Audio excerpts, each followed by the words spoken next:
Bonjour à tous et bienvenue mes amis, plus particulièrement donc bonjour aux fans d'Eddie Mitchell, puisque cette vidéo quelque part lui est quand même consacrée, puisque c'est de lui qu'il va s'agir dedans, même si malheureusement ce ne sont pas des nouvelles de sa santé, je n'en ai plus depuis la dernière vidéo, mais dès que j'en aurai, rassurez-vous, je vous tiendrai au courant directement.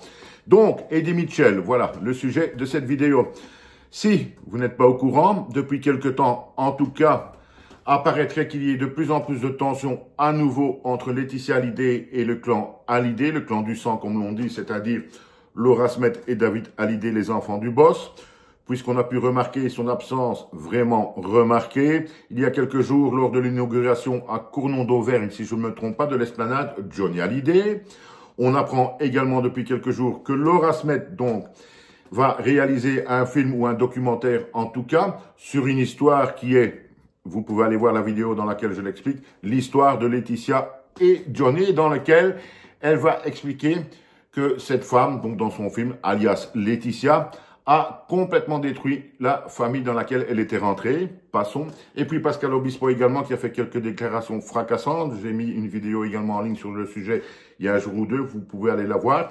Et notamment Pascal Obispo, qui a également expliqué la raison vraie, la raison exacte du pourquoi, quand cette guerre d'héritage a éclaté, Eddie Mitchell, qui on sait était avec Johnny comme un frère, s'est encore plus rapproché de ses enfants, de Laura et David, et s'est vraiment positionné contre Laetitia. Il ne se cache d'ailleurs pas, Eddie, qu'il n'apporte pas vraiment dans son cœur. Et donc, selon Pascal Obispo, Eddie Mitchell n'a jamais été très fan de Laetitia, ça c'est une évidence pour tout le monde, mais ça s'est encore solidement dégradé dans les derniers mois, les dernières années de la vie de Johnny Hallyday, quand la santé de celui-ci a commencé à se dégrader, et surtout dans les derniers mois, donc, où il était malheureusement extrêmement affaibli par son cancer qui le rongeait.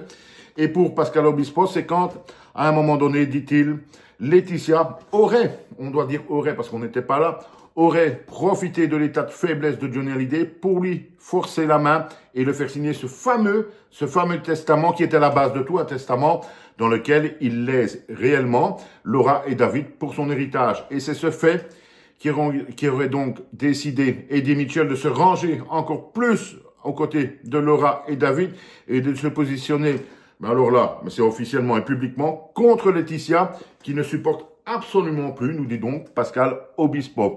C'est une lourde révélation de Pascal Obispo que le fait que Laetitia aurait forcé la main à Johnny pour signer ce fameux testament qui était à la base de toute la guerre d'héritage. Et d'un autre côté, la réaction de Eddie, eh bien, elle est tout à fait normale. Si Laetitia était la femme de Johnny, il n'y a rien à faire. Johnny était son frère, Laura et David étaient quelque part comme ses enfants aussi. Merci, au revoir et à bientôt les amis.